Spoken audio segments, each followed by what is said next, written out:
This season preview is brought to you by Manscaped's brand new Ultra Premium 2-in-1 shampoo and conditioner. This luxurious lather cleanses and nourishes in just one step. Using coconut water, green tea, and aloe, this non-greasy daily formula is naturally hydrating and rich in antioxidants to revitalize the look and feel of your hair. So head on over to manscaped.com and use the promo code SACCITY for 20% off and free worldwide shipping. The new Ultra Premium 2-in-1 shampoo and conditioner from Manscaped. Take care of hair everywhere. Let's move on to the Miami Dolphins and their season outlook here, going through the offense, the defense, what to watch for. We've got odds. We've got so much to talk about with the Miami Dolphins, but can't start anywhere else but the offense and the newly acquired Tyreek Hill. Jalen Waddle still there. Tua stepping up into another year. Aaron, Mike McDaniel's coming in there. Aaron, give me a little X's and O's here. Give me some real deep analysis on what you think the identity of this offense will truly be in 2022. I think it's easy. I think it's about big plays and getting it to guys in space. There's a reason why they stacked the team the way they did. You look at the pieces they brought in. Tyreek Hill already had a Jalen Waddle. Cedric Wilson they went and signed. Chase Edmonds, Rahim Mustard. Those are all guys with speed, really, really good in space, can move. And we're talking, again, punt returners. Chase Edmonds was like kind of that scat back out of the backfield type offensive threat in Arizona. Rahim Mostert, obviously, we know his speed when he's been healthy. They wanted speed on the field. People want to talk about Tua's lack of ability to throw the ball down the field. Well, that's okay. Even if people feel that way, and I don't believe that's the case, but even if people feel that way, when you get the ball to Tyreek Hill on a 3-yard hitch, and he's running for 80 yards, then who cares if Tua can throw it 75 yards down the field or whatever it is. Jalen Waddle, the same thing. The speed, the elusiveness of the guys that they brought in is designed to build explosiveness on offense, and that's what they're going to do. It's going to be geared towards explosive plays on offense, and we already know what the defense is about. They have a really good defense. The secondary is one of the best secondaries in football. When you talk about top-to-bottom personnel with Javon Holland and Byron Jones and Xavier Howard, like, those dudes are a problem back there. And then the only thing we've worried about really is their ability to get to the quarterback. So they go out and get veterans like Melvin Ingram who made a difference last year when he went to Kansas City. Emmanuel Ogbah is now back. Christian Wilkins is there. Jalen Phillips is now another year in. How does he kind of progress? If they can get pressure on the quarterback, it makes that secondary even better. But I don't think there's a debate. This offense is 10 times better than it has been over the past couple of seasons with the offensive weapons that they have. And I didn't even mention a tight end like Mike Gesicki, who's really, really good, but it might actually take a back seat in this offense because of the other weapons that they have on the field with Tyreek Hill, Cedric Wilson, and Jalen Waddle. We know you don't like Tua. You and everybody No. That wasn't what I was going to get into. Really, I have my cat through the green screen. Got to do PETA shit over here. But I like you actually brought up Cedric Wilson, and I always forget that they actually signed him, and I think he's going to be an underrated part of this offense, even though they have Tyreek Hill and even though they have Jalen Waddle there. I mean, you're right. It's going to be they're going to be looking for that explosive type of offense under Mike McDaniels. I think that's where the big thing comes from. Think about what Mike McDaniels was able to do with the 49ers offense. And I'm sorry. Are we going to tell me that Deebo Samuel, Brandon Ayuk, and George Kittle are that much better than Tyreek Hill, Jalen Waddle, and how much are you giving the Tua versus Jimmy G? Oh, I take Tua in a heartbeat over Jimmy G. In a heartbeat. Okay. We're talking about a guy I think people forget how good Tua was in college. No, I don't forget how good he was in college. And not just from the standpoint of his ability to throw the football, but he was accurate, he was consistent, and he was one of the best deep ball throwers in college football that some people had talked about that had ever seen his deep ball accuracy being that good. And then all of a sudden he comes in hurt, struggles a little bit, even though he was winning football games, which people seem to forget. And we laud Jimmy Garoppolo for winning football. And we talk about, but he's winning. But Tua doesn't. It's like, well, he doesn't look like a franchise quarterback. Meanwhile, on the other hand, we get, and I'm not comparing the two because I do think Justin Herbert's better, but Justin Herbert's out there slanging the ball all over the field, looking like a superstar quarterback. And guess what? He can't get into the playoffs. He doesn't have a winning record. He's 500. Meanwhile, Tua's 15-8 or 13-8 as a starting quarterback. So I'm just saying, pump the brakes on the Tua hate. I don't think he'll ever get to the status of what I think Justin Herbert can get to, but I think he can be a very good quarterback.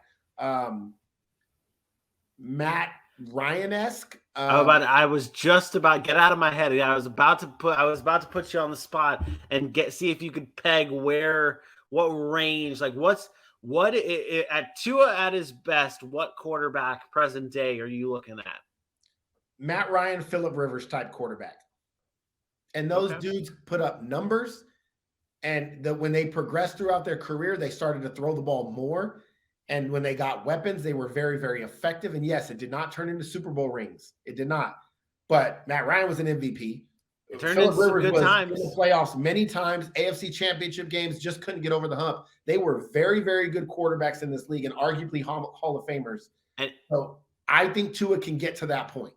And if you think about it, sure, like Matt Ryan, obviously, when he was in his prime with Atlanta, not saying he's not in his prime, you know what I mean? When he was in his prime with Atlanta, that offense had Roddy White, Julio Jones. Like, they had weapons.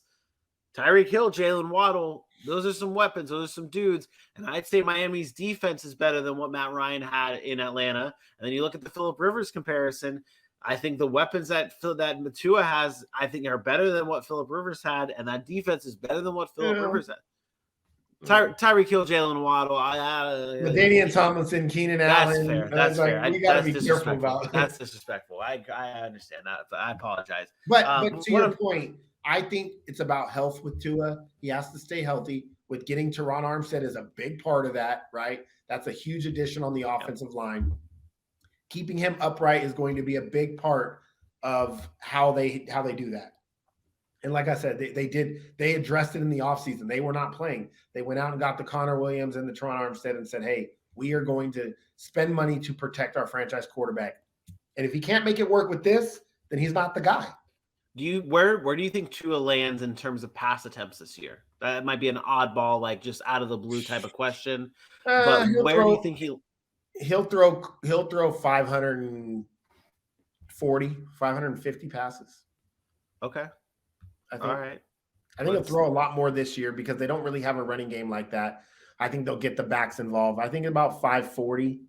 It's right about average. That's more than what Aaron Rodgers threw this year. So he would be right at number 12 in terms of pass attempts if he were to get around that area. So that's a good year for Tua if he's doing that and he's productive. I mean, that could be a really good year for the Miami Dolphins as a whole, battling for a playoff spot potentially.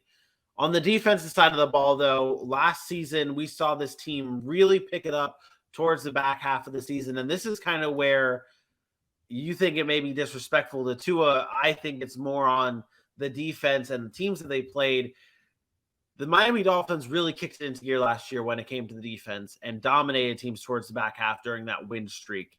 This year, they bring back just about the same group. I don't really think there's that many new additions. We talked about Trey Flowers coming in today, but there's not that. They didn't really lose much, I should say, in the offseason. They were able to bring back Ogba, which is a huge thing.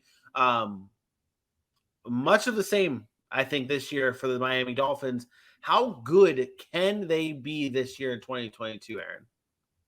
Oh, they could be a top 5 to 7 defense, I think. I think they have the talent to do that. When you have a secondary like that, you can lock teams down. And in today's NFL, with the ability to throw the football the way teams can throw the football, if you got guys that can cover in secondary, you're going to be okay. They were, again, middle of the road last year from a total defense perspective, but that was them struggling early on and having some injuries, mind you. Byron Jones missed some time. They had some defensive player miss some time early, but they got better and better. And as they were getting to the end of the season, they were moving up, and they got into that top 15 towards the end of the season. If they had played like that all year, they would have easily been a top 5 to 7 defense. I really, really like this defense. I think it's one of the more underrated defenses in the NFL. You're not going to get any arguments from me on that. Like I said, we talked about it before, like my disrespect to Tua. It was really more of a respect and giving a lot of the credit to the Miami Dolphins defense last year. They were very good. You have one of the best cornerbacks in the NFL in Xavier Howard. I think that I like Jalen Phillips. I think he takes another step in the right direction in terms of the pass rush. You brought up Javon Holland. This team also one of the highest blitzing teams in the league. And I think that really that's helpful with this team. I'm very interested. Maybe correct me if I'm wrong here. Maybe get your insights on this. What is Brian Flores not being there due to this defense? Is there any changes or do you think that matters at all this season for that defense? I think so. I do think I do think a little bit, but they have the same defensive coordinator. It's not like they changed the defensive coordinator this year. He's been there a few years, Josh Boyer, and he's obviously he worked under Brian Flores. So I think there's a little bit of familiarity there still. But I think you have a point in the fact that I think Brian Flores was a different type of motivator on defense, and I think players respected him. And I'm sure he had some input on that defense because that's what his specialty was. But I'm not too concerned just because if it had been a whole new staff, a whole new coordinator, then I think that might be a problem. Yeah. I personally think that it's a little bit more that we may see a little bit less blitzing from them. I feel like Brian Flores was the key component to why they blitzed so much last year. And that may be completely wrong to say. But I do. If it was working, I don't see why. Yeah, that too, though. And I mean, this defense has a lot of talent on it, so I definitely see them continuing going in the right direction here. When it comes to what to watch for with this team, though, it's Tua. It's simple as that. I'm sorry to give the easy answer here. Maybe you have a better answer for what to watch for. But it's Tua's development. It's what Tua does in this like you said when you were talking about the offense, they have now given him all of the pieces to be successful. This is the year you go out and prove that you were rightfully so the right quarterback to pick for the Miami Dolphins. You are not an injury-prone quarterback. You are the guy. And because, again, you have the weapons there. There are no excuses for you right now. This is your time. That's the only thing maybe not the only thing, but that's the number one thing to watch for with Miami Dolphins. No? What is it? It's the running game. And the reason it's the running game is because I don't care how good you are as a quarterback. If you don't find a way to run the football or at least attempt to run the football, you're going to have struggles. We talk about it with Patrick Mahomes and the Kansas City Chiefs, that if they don't turn around and hand the ball off a little bit, it's hard to be successful. And let's be honest, Tua is not Patrick Mahomes. So Tua's success is completely tied into the running game with me because I think he's so effective in play action. And with those weapons of Jalen Waddle and Tyreek Hill's ability to separate off of defenders, giving them time to get down the field or create that separation, they will be, and I'm going to say this, and I don't care what people think, if they find a way to run the football, whether it's Chase Edmonds or it's a four-headed monster between Myles Gaskin, Rahim Mustard, Sony Michel, and Chase Edmonds, if they find a way to run the ball effectively, this offense will be unstoppable. And I am dead-ass serious about that. Unstoppable.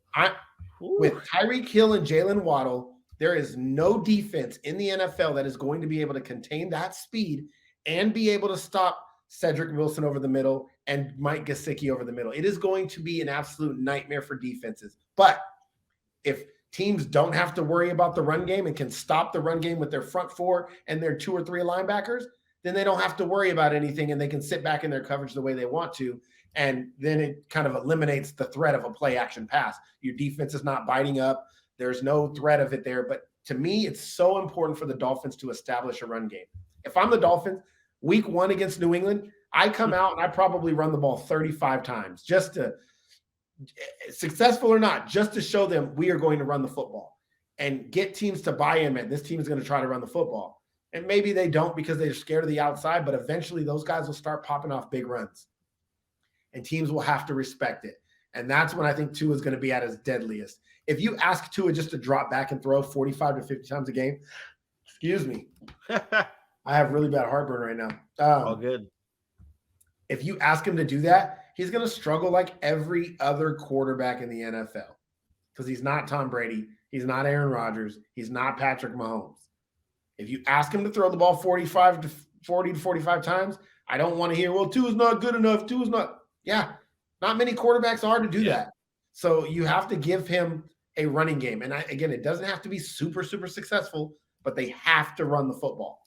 And I think, to me, that's what I'm watching for. They can't give up.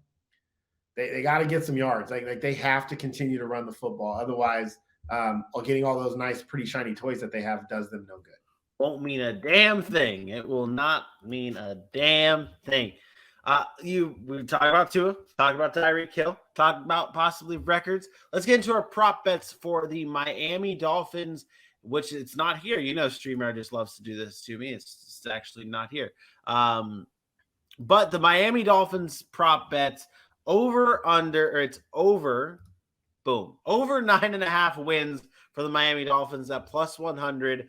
Over 25.5 Tua passing touchdowns at plus 105, and over 8.5 Tyreek Hill receiving touchdowns is at plus 100. It's been 3 years since Tyreek Hill was below 7 touchdown passes, or touchdown receptions, I should say. So, Aaron, what's your locked and loaded Dolphins bet? Those are all really tough.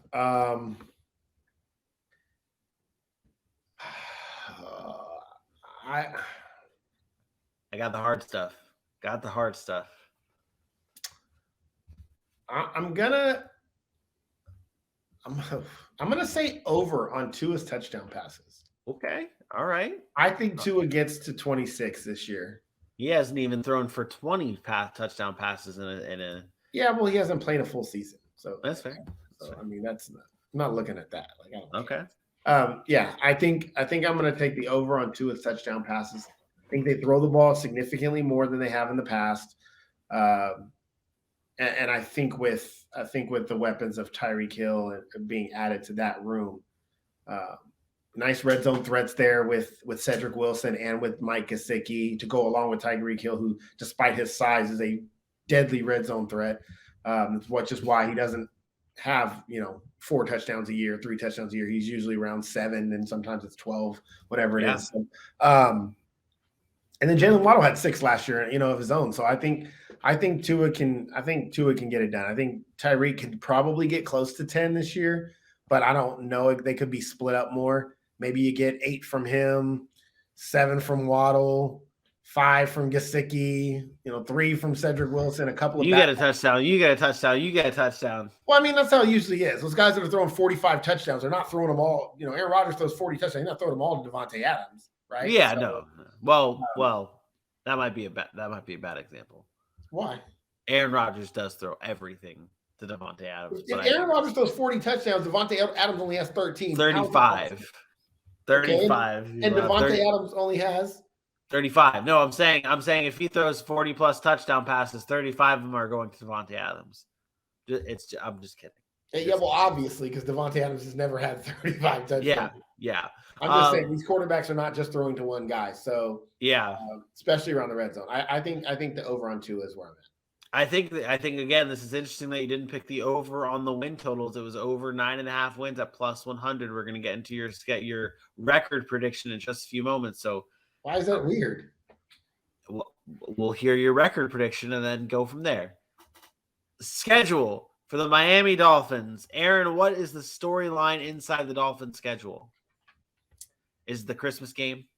No, I mean that Christmas game does. I mean, it's Green Bay. They'll probably it's at home. They'll probably win that game, to be honest.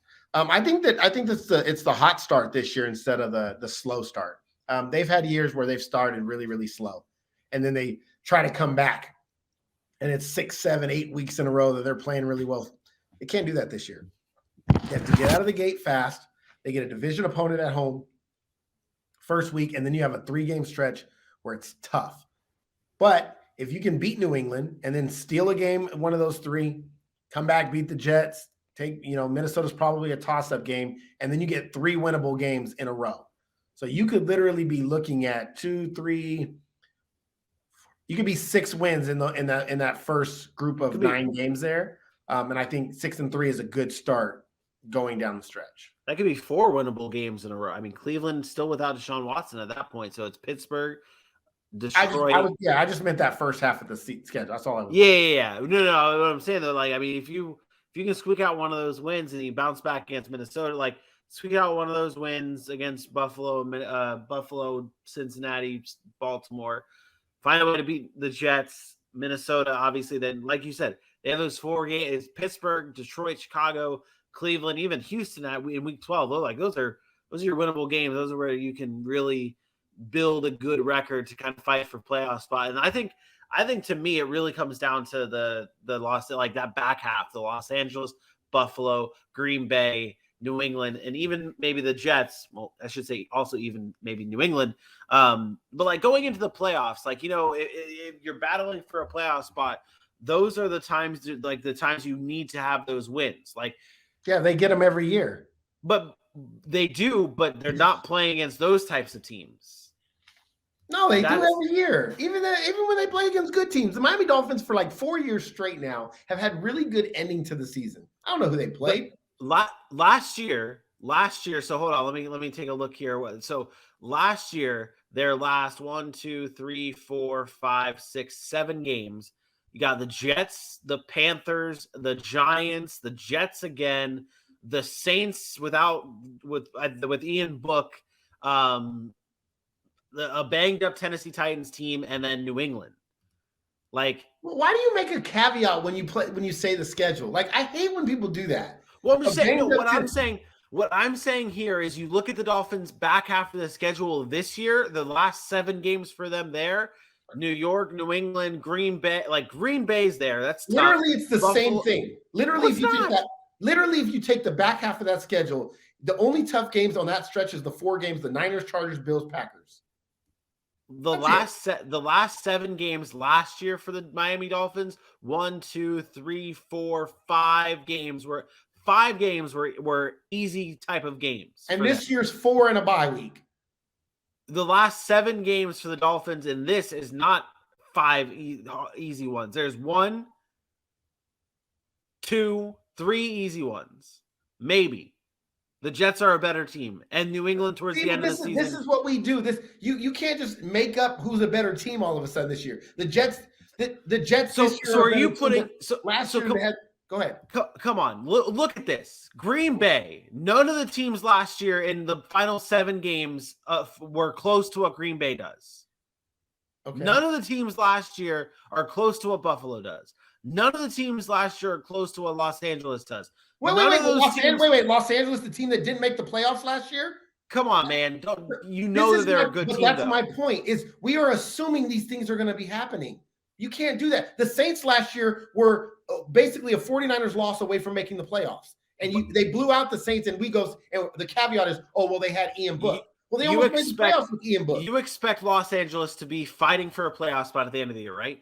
I have Los Angeles out of the playoffs again this year. But you have them fighting for a playoff spot. They were last year. But that's what I'm saying. They're going to be bad. Like, look at the teams the Dolphins played last year towards the end of their schedule that were actually battling for a playoff spot. The Saints, the Titans, the Patriots twice. No, not the Patriots twice. Oh, I'm sorry. The Ravens, the Saints, the Titans, the Patriots. 4 games. I would say, so I said the last 7 games. 4 of them were fighting for playoff spots. Baltimore fighting for a playoff? They did not have Lamar there. They were already what? No, they were fighting for a playoff spot last year. They were 6-3 with that. Okay, that's fair. That is fair. They were fighting for a playoff spot towards 4 games out of 7. 8. You said the last 7 games. I did not include Baltimore. That's what 7 is. New England, Tennessee, New Orleans, the Jets, the Giants, the Panthers, and the Jets. That's the 7. We're constantly moving the needle, is what I'm saying. There is no moving the needle. We're assuming teams are going to be good or bad. That's kind of what we're at right now. We're assuming that for every one of these teams, even the Dolphins, even the Chiefs, even the Lions, the Bears, the Broncos. We're all assuming that they're going to be good. So we're assuming these things. But look at the last half. My original point, though, Vinny. My original point was, this is not the first time the Dolphins have done this. The Dolphins have done this year in and year out. They get off to slow starts and hot finishes. The year before, they did the same exact thing in 2020. Where they at the end of the season, they beat the Patriots, they beat the Raiders late, they were close with the Chiefs, they beat the Bengals. And that's what I'm trying to say here. It's almost to build off of what you're saying. Your what to watch for, your storyline with this schedule was their start. Because I've seen the finish every year. I don't think the finish is the same as what it's been, at least comparing it to last year. That finish is not going to be the same. And I'm telling you, it won't matter if they get off to a good start. Because if they start 6-3, then what is their schedule by the time they get to those games? If they start 6-3 through those first 9 games and then go beat Cleveland and Houston, they're already 8-3. Now you only got to beat New England and the Jets. You don't even have to worry about the Niners, the Chargers, the Bills, and the Packers. That's my point. Like, I don't care what they do at the end of the season, to me, because I've seen it before. To me, the reason I'm bringing this up for that purpose is because, and why I am watching for those games is because you're right. They are going to be 8-3 at that point before they get to those tough games, and then they could win those last 2 games against New England and the Jets and easily be 10-7 by the end of the season. I'm highlighting those games to really gauge where the Dolphins are at as we get close to the playoffs there with those games against New England or Green Bay, Buffalo, Los Angeles, and San Francisco. That's what I was getting at here. Well, they got to make the playoffs, and the only way they make the playoffs is if they get off to a hot start. Because I've seen the Dolphins every year since 2018. Season they go on their run and they fall short of the playoffs because they started off 0-5 or 1-6. I think I have the Dolphins missing the playoffs, and we can go right into the record predictions here. I still have the Dolphins at, what did I have them at? Here, let me see here. So I have the Dolphins at 8-9, and I would be willing to change that to 9-8, but they would still miss the playoffs. I have them at 10-7, and I'll tell you if they miss the playoffs or not next week. Ooh, look at you! But where do they fall in our power rankings? Yeah, it's pretty interesting because I have them falling number 14. If you think about it, I like the improvement of the Tennessee Titans, of the Tua Tagovailoa. I like the weapons they've added. And if you look at it on the surface level, you would think, hey, they're number 14. 7 teams from each conference make the playoffs. But that's not the way it works all the time because there's AFC teams. As you can see, there's 4 just ahead of them right there. 3 in the AFC West plus the Colts there. Yeah. But I do like the improvements Miami has made. I think they have a good team. I think their running game is going to be the key. I just don't know if the running game gets to where it needs to be. And so, therefore, the Miami Dolphins are number 14 on our preseason power rankings.